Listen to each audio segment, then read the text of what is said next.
Bom, aqui na questão aqui da PUC fala o seguinte, considere duas lâmpadas A e B idênticas, a não ser pelo fato que o filamento de B é mais grosso que o filamento de A. Se cada uma estiver sujeita a uma DDP de 110 volts, o que podemos falar sobre isso, né? Aí a letra A fala, A brilhará mais, A será a mais brilhante, pois tem maior resistência. B será a mais brilhante, pois tem a maior, enfim. Ele quer saber a questão do brilho envolvendo resistência, né? Então a gente observa que de fato aqui na imagem, né, ó, a lâmpada A tem uma resistência fininha, né? E a lâmpada B tem uma resistência um pouco mais grossa. E aí você tem que lembrar da segunda lei de Ohm. Lembra da segunda lei de Ohm? Resistência elétrica é resistividade vezes quem? Comprimento sobre área. E também tem que lembrar o seguinte, né? Que potência elétrica tá, né, na verdade, intimamente relacionado com quem? Com U vezes I. Então vamos pensar.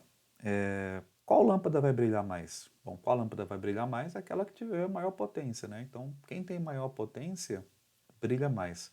Só que quem tem maior potência é aquela que passa o quê? Se a tensão elétrica que ele nos deu é 110 volts, para a potência ser maior, a corrente tem que aumentar. E para a corrente aumentar, a resistência da lâmpada tem que diminuir. Então, se a resistência diminui, a corrente aumenta. Lembra da primeira lei de Ohm? Uri. Então, aqui no caso, né, se a resistência, vamos isolar aqui o R, né? Então, o R vai ficar U sobre I, né? São grandezas inversamente proporcionais, né? Então, se a corrente aumenta, a resistência diminui, né? Ou vice-versa, a resistência diminui, a corrente aumenta. Mas o fato, volto aqui para cima, acho que fica mais claro para você entender. Então, se a resistência aumenta, aqui no caso, a corrente diminui. Se a corrente diminui, se esse I vai diminuir, a potência cai. Né? Se a potência cai, o brilho cai. Então, a brincadeira a gente tem que pegar né, escolher aqui no caso, a alternativa que indique essa ideia de que a resistência no caso, está diminuindo. E lembrando, né, aqui da segunda lei de Ohm, se eu aumento a grossura do fio, né, a grossura do fio aumenta a área, né? Se eu aumento a área, a resistência diminui. São grandezas inversamente proporcionais. Então, com certeza, essa resistência aqui, né? Essa resistência e essa outra resistência aqui, por exemplo, vamos chamar aqui, sei lá, de RA, vamos chamar de RA porque é lâmpada A, né? Vamos chamar aqui de RA e RB. Eu sei, por exemplo, que a resistência A vai ser maior que a resistência B. E por que eu sei? Porque o fio é mais fino.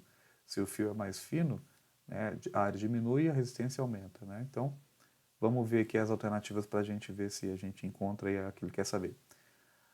A será mais brilhante, pois tem maior resistência. De fato, né? A resistência A tem maior resistência, só que não vai ser mais brilhante, porque se aumenta a resistência, diminui a corrente. Se diminui a corrente, a potência também diminui.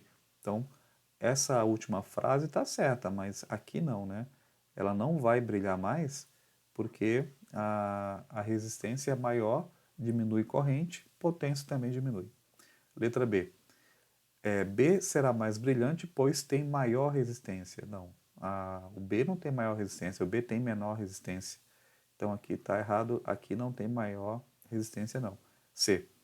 A será mais brilhante, pois tem menor resistência. Não, o A não tem menor resistência, acabamos de falar aqui no caso, né? B será mais brilhante, pois tem menor resistência. Sim, né? O B tem menor resistência, a corrente aumenta, a potência também vai aumentar. Né? Então, a alternativa D é a alternativa correta. Né? Então, é só lembrar aqui uma relaçãozinha entre resistência, corrente e potência. Tranquilo?